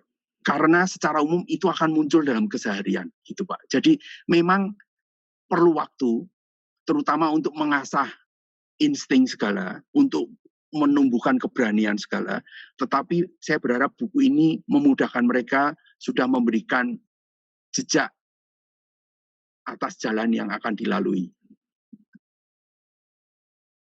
Oke, yang pertanyaan saya kedua, Pak. Bab pertama berjudul Mengapa Penulis Risau. Masalah-masalah yang Bapak tulis di bab 1, ini adalah kenyataan sehari-hari. Nah, kerisauan ini bukankah seharusnya dimulai dari law school, Pak, sekolah hukum, bukan di SDM-nya. Tetapi mengapa tenaga pendidik dan cara pendidikan sekolah hukum itu bagaimana? Apakah memang hanya mereka taunya teori atau nggak pernah terjun ke lapangan atau bagaimana, Pak? Tentu saja di masalah pendidikan ada masalah, tapi sumber daya itu lebih bermasalah. Itu sejak saya kuliah itu saya ngalami bagaimana dosen-dosen yang bagus itu malah dicap sebagai dosen killer, Pak. Padahal sebetulnya kesalahan ada pada mahasiswa yang malas belajar, malas berpikir, maunya gampang gitu ya. Nah, dalam kasus ini saya tidak mempersoalkan kurikulum. Sama sekali saya tidak mempersoalkan kurikulum. Tetapi di bidang pendidikan yang perlu ditambahkan sebagai adendum, jadi tidak mengutak-atik kurikulum utama, yaitu mengenai perkembangan dan kebutuhan real di dunia bisnis itu apa. Karena para mahasiswa ini nantinya akan menjadi pekerja. Kalau mau menjadi entrepreneur, mereka nggak akan masuk universitas, Pak. Ini yang masuk universitas ini adalah akan menjadi pekerja. Bahwa nantinya kemudian setelah bekerja menjadi entrepreneur itu cerita lain. Tapi dipersiapkannya untuk menjadi pekerja. Nah, teori yang mereka berikan sudah cukup. Masalahnya adalah banyak mahasiswa yang tidak mampu mengimplementasikan teori itu dalam praktek sehari-hari. Bahkan dalam salah satu wawancara, Pak, saya menjumpai seorang yang nilainya itu IP hampir 4 dari universitas ternama, master, sedang bekerja. Ketika saya tanya, apa bedanya? Saya tanya gini, orang itu bekerja di perusahaan leasing. Kemudian saya tanya gini, kalau saya utang ke perusahaanmu untuk beli mobil, makanya mobil itu harus dijaminkan ke perusahaanmu dengan cara fidusiar. Nah, mengapa kalian pilih fidusiar? Mengapa enggak gadai? Itu enggak bisa jawab, Pak. Jawabannya salah mutlak. Padahal mengenai fidusia dan gadai itu diajarkan di semester 3, Pak. Nah, dalam hal seperti ini, itu bukan salah universitas, tapi salahnya si orang itu sendiri, Pak. Jadi di universitas yang perlu adalah sekarang bagaimana yang dibutuhkan oleh dunia kerja, perkembangan baru yang ada, bukan hanya soal bahasa Inggrisnya misalkan, tetapi mindset misalkan. Mindset bahwa saya harus menjadi problem solver. Itu yang harus ditekankan oleh universitas. Dan tentu saja dosen-dosen juga perlu di-upgrade mengenai hal-hal praktikal di lapangan, Pak. Karena tetap ada hal-hal yang berkembang terus dan pelajaran ilmu hukum itu bukan pelajaran sejarah yang itu aja. Konsepnya ya betul, masih itu. Tapi ada perkembangan-perkembangan baru yang para dosen juga harus update, Pak. Cuman sekali lagi kurikulum tidak saya permasalahkan. Oke, Pak. Seseorang butuh berapa tahun untuk menguasai isi dari bab kedua dan bab ketiga, Pak? Kan tidak mungkin seseorang fresh graduate langsung menguasai itu. Paling tidak perlu ikut in-house lawyer senior itu berapa lama? Yang normal itu 5 tahun itu cukup. Dengan catatan dia mau untuk belajar dan atasannya tahu harus ngapain. Nah, saya menulis buku ini tujuannya supaya para in-house lawyer muda itu bisa tahu harus ngapain. Jejaknya sudah tahu lebih dulu, sehingga ketika mereka mulai bekerja, mereka harus sudah tahu, oh oke, pertama saya harus kerjasama dengan divisi-divisi lain untuk mengetahui aspek-aspek bidang lain. Terus dia bisa minta ke atasannya untuk mulai diberi tugas yang ini.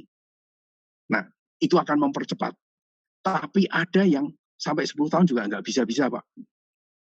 Serius, ada yang dikasih tugas ini ya, untuk dibawa pulang supaya dikerjakan, karena dan tugas itu adalah kasus real yang sudah terjadi, tapi nggak dikerjakan itu, Pak. Padahal itu pelajaran gratis yang mau ikut seminar di mana nggak akan ada, nggak akan dibuka deh. Nah di sini karena saya gila aja maka saya buka, karena idealisme saya. Nah itu saya juga coba untuk berikan, ayolah kerjakan ini, karena saya tidak mungkin memberikan tugas ke seorang staf sambil belajar. Waktunya tidak ada. Saya dikejar waktu dan harus betul kan. Nah, bisanya ya setelah sudah selesai itu pekerjaan, saya kasih tugas. Oke, sekarang kau jadi saya kerjakan seperti ini dengan kemampuanmu lah. Enggak dikerjakan sama sekali loh. Nah, hal-hal seperti itu adalah kesalahan dari manusia-manusianya kan. Jadi kira-kira 5 tahun cukup. 3 tahun pun kalau orangnya betul-betul niat pasti bisa, Pak. Pak, ini berarti semua yang owner perusahaan harapkan adalah in-house lawyer harus semuanya bisa. Dan tidak ada hal yang tidak mungkin kan, Pak. Nah, pertanyaan saya ya, Pak, bisnis tidak jauh dengan gambling, Pak. Jika in-house lawyer terlalu banyak memikirkan sebuah keputusan, terlalu detail, misalnya untuk sebuah akuisisi, ya, apakah tidak akan mengganggu keputusan owner perusahaan, Pak? Too much judgment, nggak bisa just do it gitu aja, Pak. Enggak, Pak. Karena kalau dalam contoh ini akuisisi misalkan. Pertama harus si pemilik perusahaan harus tahu dulu. Entah tim dia, itu harus tahu bahwa saya membeli perusahaan itu tujuannya untuk apa. Sekedar beli atau beli untuk dikembangkan. Nah, kemudian ada time frame segala. Kemudian sebelum time frame itu terlewati, akan ada satu batas waktu pengaman. Yang batas waktu itu tergantung pada, batas waktu itu akan menentukan beli atau tidak beli, tergantung dari due diligence. Due diligence itu ada legal due diligence, finance, tax, dan lain-lain. Nah, tugas in-house lawyer ketika melakukan due diligence itu harus detail, Pak. Karena kalau enggak, seperti tadi saya kasih contoh, kata akuisisi oleh orang-orang komersial itu seringkali dianggap hal yang enteng aja. Beli tahu 1 truk juga bilang akuisisi. Tapi secara hukum itu hal yang serius yang ada formalitasnya. Demikian pula hal mengenai kepemilikan produk. Kalau saya, seorang pemilik pabrik yang memproduksi suatu produk dengan merek hebat amat, itu produk itu begitu terkenal. Orang tahunya produk itu milik saya kan, milik PT saya. Tapi orang legal lihatnya lain. Oke, produk itu dibuat oleh kalian sebagai produk kalian, tetapi apakah itu milik kalian? Belum tentu. Bisa jadi mereka hanya menerima lisensi. Merek itu dan resepnya tetap milik orang lain, pabrik lain, maka perjanjiannya hanya waktu tertentu. Nah, di situ ketika mau akuisisi, in-house lawyer harus lihat apakah merek ini milik dia secara hukum atau hanya lisensi. Kalau ya lisensi, perjanjiannya masih berapa lama, dan sebagainya, dan sebagainya. Hal yang paling mengerikan adalah utang. Kewajiban-kewajiban, lalu sengketa, utang pajak, itu semua akan beralih kepada pemilik baru kalau tidak hati-hati. Secara hukum akan beralih ke pemilik baru, karena yang diikat adalah PT-nya. Nah, di sini perlunya detail, Pak. Dan si entrepreneur itu tugasnya memutuskan, kalau risikonya seperti ini, saya beli atau tidak beli. Tapi kalau in-house lawyer lalai mengungkapkan hal-hal yang salah atau bahaya, maka itu kesalahannya in-house lawyer. Demikian, Pak. Biasanya berapa lama, Pak? Itu tergantung tim yang akan menentukan waktunya berapa lama. Seringkali hanya dikasih waktu 2 bulan atau 3 bulan. Dengan hambatan-hambatan data yang diicerit-icerit, disembunyikan, dan lain-lain. Jangan pernah berpikir bahwa dalam bisnis yang namanya akuisisi segala itu akan berjalan ideal. Enggak ada ideal. Banyak yang disembunyikan. Bapak pernah dalam tim akuisisi, Pak?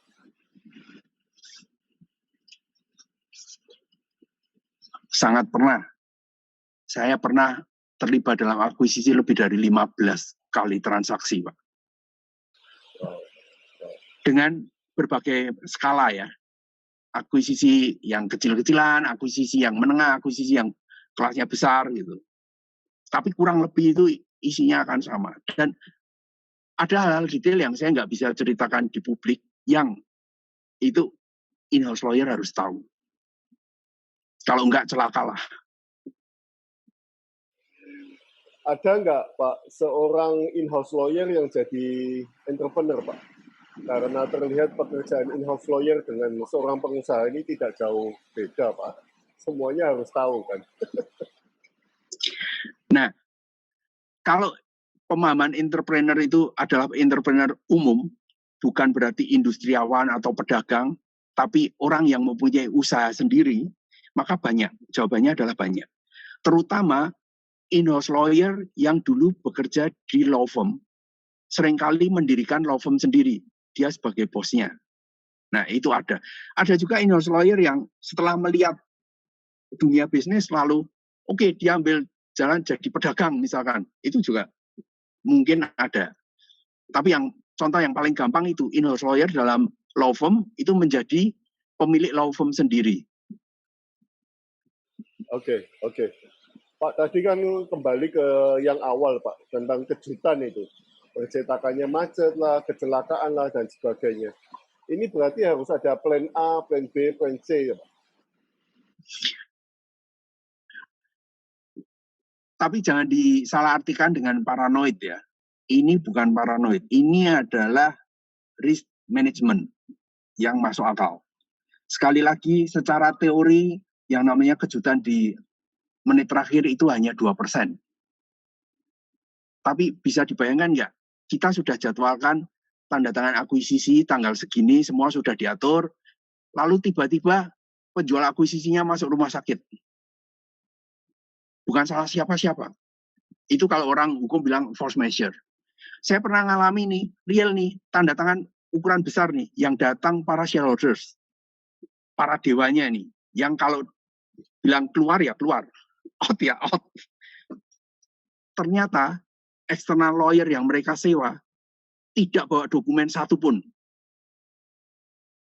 Ciamik kan? Itu tidak boleh terjadi, tetapi sungguh-sungguh terjadi, Pak. Untungnya saya gila. Saya bawa laptop dengan segala macam file yang versi final yang siap dicetak. Maka karena tempat itu tempat yang biasa untuk lakukan transaksi bisnis, mereka punya printer, punya ini, maka ada jalan keluar. Kalau saya nggak mau bawa laptop, ya sudah, urusan selesai. Ketika itu, urusan tertunda 2 jam. Tapi shareholder happy. Dan saya menyelamatkan muka lawyer tuan rumahnya. Saya sebagai lawyer tamu ketika itu. Tapi itu membawa laptop itu sudah merupakan plan B saya. Just in case ada sesuatu, itu bisa membantu. Dan bukan hanya saya yang lakukan itu, ternyata partner saya, lawyer Singapura, baru kira-kira 2 bulan yang lalu, kami minta jasa dia, dan dia melakukan hal yang mirip. Dia membawa dokumen yang secara teori tidak dibutuhkan, tapi dia bawa. Dan ternyata betul bahwa dokumen itu dibutuhkan. Sekretaris dia melakukan suatu kesalahan teknis. Nah, itu contoh real. Contoh lain adalah klausula dalam perjanjian ditambahin tanpa ngasih tahu, Pak. Padahal kemarin sore ini, dalam komunikasi email bilang tidak ada perubahan. Saya jawab, saya tidak mengubah draft Anda 1 titik pun juga, kalau memang tidak ada perubahan. Ternyata ditambah 1 ayat yang merugikan kami, Pak. Itu real, dan saya ngalami kayak gitu tuh lebih dari 4 kali, Pak.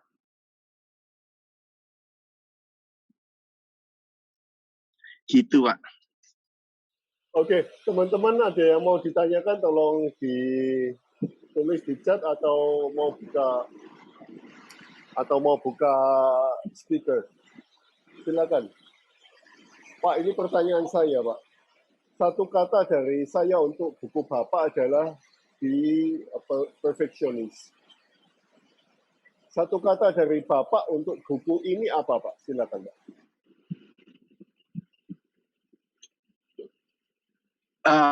Buku ini adalah suatu buku yang realistis. Dan diharapkan itu, buku ini adalah buku yang useful. Realistis and useful. Itu harapan saya, Pak.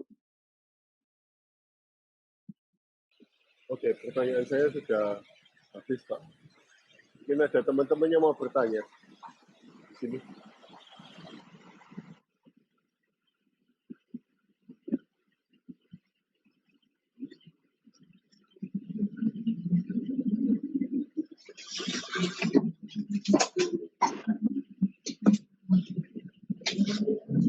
Halo Pak Sutoyo, kalau boleh saya izin bertanya kepada Pak Tan Kasyong. Silakan. Ya. Jadi pada bab 3 buku ini, itu kan terdapat satu contoh kejadian atau kejutan di last minute, di mana counter partner itu menghapus satu ayat penting, dan baru diketahui pada masa-masa last minute. Nah, kalau kita sudah terlanjur menandatanganinya, baru kemudian kita ketahui ada penghapusan ayat tersebut, apakah itu bisa kita anggap sebagai suatu penipuan dan kita bisa melaporkannya? Kan tidak sesuai dengan kesepakatan outline meeting sebelumnya, kan? Itu aja sih pertanyaannya. Terima kasih. Pertama, minutes meeting itu belum tentu ada. Itu satu. Bisa jadi itu semua lisan. Yang kedua, dalam bisnis itu tidak setiap kali urusan dengan kepolisian itu adalah pertimbangan yang boleh diambil. Karena risiko akan lebih tinggi, biaya akan lebih tinggi. Kalau saya, dan dalam peristiwa itu, saya betul-betul menuntut kembalikan seperti aslinya. Kalau tetap nggak mau, saya akan ambil dokumen itu, saya coret halaman itu. Saya silang pakai tinta, ballpoint misalkan. Jadi halaman itu resmi tidak ada. Dan coretan saya, silang besar itu akan saya paraf di situ. Bahwa itu saya yang melakukan. Dan biar nanti level nomor 1 ketemu nomor 1. Oke. Terima kasih, Sesiung. Sama-sama, Sesiung. Saya mengatakan, Pak Paul, mengerikan sekali penjelasan Pak Kasyong. Ini salah di SDM atau sistem belajar ya, Pak? Mindset, Pak. Jadi gini, sekali lagi buku ini tidak ditujukan untuk menyalahkan siapa-siapa. Buku ini bertujuan memberikan jalan keluar. Jadi ada masalah seperti ini, saya usulkan jalan keluarnya seperti ini. Nah, menurut saya masalah utamanya adalah mindset. Karena apa? Karena sekali lagi saya tegaskan yang saya sudah katakan tadi. Kurikulum itu sudah ada, sudah diajarkan. Tapi mahasiswanya sendiri atau orangnya sendiri yang tidak bisa mengimplementasikan apa yang dia pelajari di Fakultas Hukum dalam kenyataan sehari-hari. Ibaratnya ginilah, kalau seseorang belajar bela diri, dikasih jurus ini itu, teknik pukul gini-gini, ketika berkelahi di jalanan jadi bulan-bulanan. Karena nyalinya nggak ada, hilang semua teknik yang dia pelajari. Apakah itu salah gurunya? Ya enggak, salahnya sendiri gitu. Kira-kira seperti itu. Dan jangan menjadi sangat takut karena situasi memang seperti ini, dan saya dapat masukan bukan hanya di bidang hukum, di bidang lain sama aja, marketing juga gitu, finance juga gitu, accounting juga gitu. Yang namanya salah nulis angka itu suatu pantangan dalam dunia accounting itu sering terjadi misalkan ya. Tapi ayolah kita set mindset kita untuk mempunyai minimum standar yang di atas rata-rata. Sekali lagi bukan mau menjadi seorang yang sempurna. Saya juga sangat tidak sempurna, tetapi kita harus di atas rata-rata. Kalau rata-rata 6 ya kita 7, nggak usah 10 gitu. Jadi jangan takut, ada jalan keluarnya. Tinggal mau atau nggak mau gitu. Dan buku ini saya harapkan bisa menjadi salah satu alternatif jalan keluar. Pak, ada yang tanya Pak Ardianto, harganya berapa Pak bukunya? Buku itu hanya Rp100.000 Pak. Karena saya berharap terutama yang beli itu adalah para pencari kerja. Jadi untuk buku ini saya hanya pasang harga Rp100.000. Kalau luar kota atau ongkos kirim nanti juga menurut ongkosnya Tiki lah. Pak Haryanto mau tanya Pak. Silakan Pak Haryanto.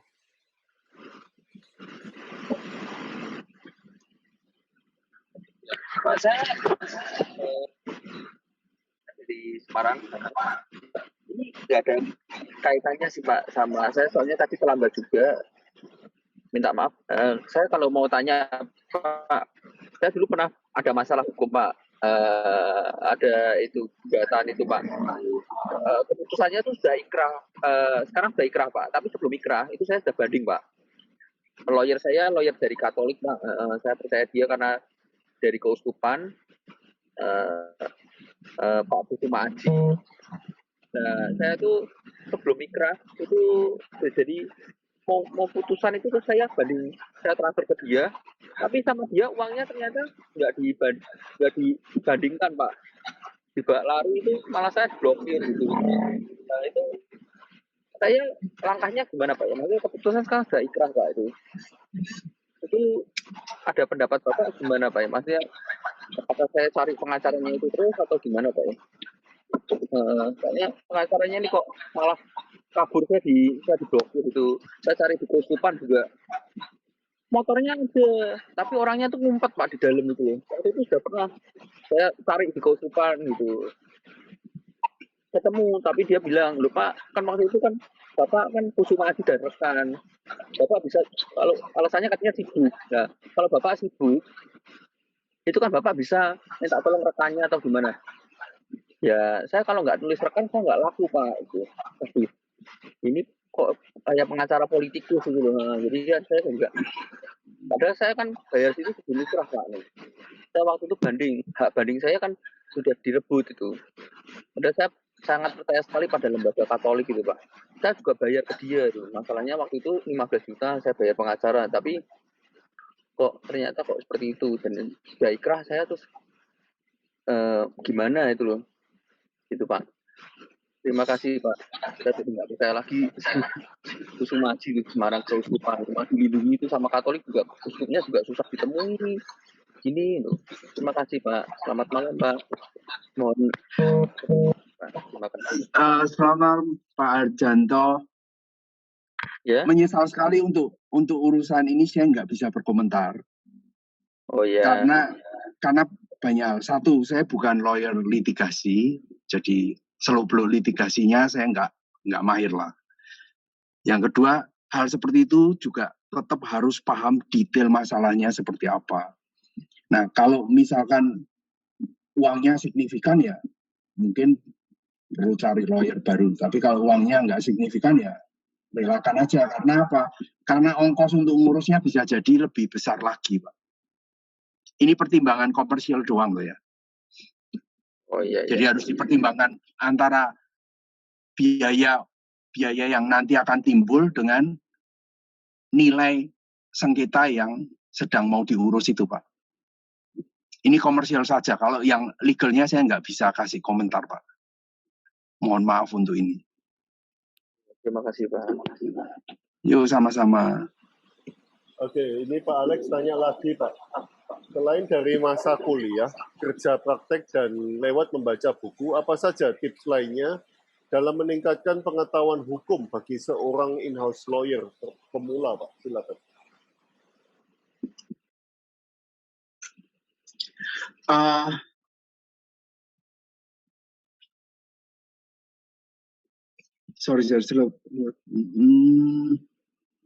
Untuk meningkatkan pengetahuan hukum bagi seorang in-house lawyer pemula, tentu saja satu, mengikuti perkembangan mengenai dunia hukum yang terjadi. Lalu diskusi dengan orang-orang yang paham di bidang lain yang relevan dengan praktek bisnis yang kita jalani. Jadi misalkan gini, kalau seperti saya sekarang ya, melayani dunia bisnis yang ada kaitannya dengan dunia farmasi misalkan, ya saya harus banyak baca atau tanya-tanya tentang farmasi. Kalau saya bergerak di perusahaan, saya bekerja di perusahaan yang bergerak di bidang pertambangan, saya juga harus tanya-tanya mengenai dunia pertambangan. Karena apa? Karena itu semua akan bermanfaat dalam membuat suatu dokumen hukum. Kalau kita ketinggalan, ya dokumen hukum akan menjadi bom waktu. Misalkan mengenai masalah spesifikasi. Banyak orang yang agak heran kepada saya, mengapa ketika menanyai seorang klien yang mintanya buat perjanjian, saya bisa ngomong soal besi beton, harus jelas dituliskan berapa mili SII, supaya tidak dikasih besi beton banci. Stainless steel harus berapa mili dia. Mereka heran. Ya saya banyak bicara, banyak diskusi sama orang-orang di pabrik misalkan, dan orang-orang yang punya toko besi misalkan. Dari situ saya tahu bahwa di dalam dunia bisnis ini ada yang namanya besi beton banci lah, nanti produksi Medan, produksi Surabaya, bla bla bla. Nah itu kadang-kadang kayak gitu tuh perlu untuk memberikan nilai tambah buat kita. Tapi yang paling utama adalah peraturan-peraturan yang berlaku, perkembangan yang berlaku, seperti kalau misalkan ada fintech, financial teknologi, yang itu adalah semacam BPR tapi elektronik. Nah, hal-hal seperti itu kita juga perlu tanya-tanya. Demikian, Pak. Oke. Terima kasih jawabannya, Ujung. Oke, teman-teman, ada yang mau bertanya lagi?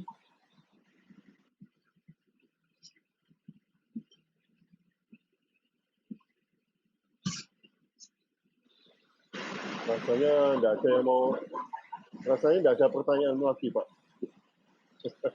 Oke, kalau gitu. Penjelasannya sangat lengkap. Wow, kehormatan kami, Pak, untuk bisa share di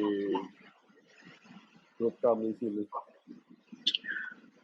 Kebalik, Pak, saya yang harus sangat berterima kasih, diberi kehormatan untuk bisa sharing di grup ini, Pak.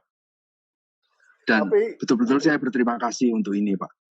Tapi mengenai SDM tadi ya, Pak, ya saya sangat setuju karena saya juga dosen dan pengajar juga. Ya apa yang saya temui dengan siswa-siswa juga sama, Pak. Detail itu, waduh, sulit. Padahal di segala bidang ya, Pak, detail itu penting. Mau bidang apa aja deh, pilih. Itu detail itu penting. Karena dari detail itu kita bisa celaka atau bisa selamat. Itu sering terjadi dan terbukti berkali-kali, Pak. Oke, terima kasih Pak Tan Kasyong atas waktunya, atas pengetahuannya. Terima kasih.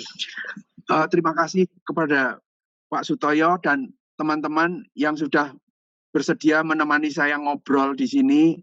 di waktu prime time malam minggu. Terima kasih. Terima kasih Pak. Terima kasih.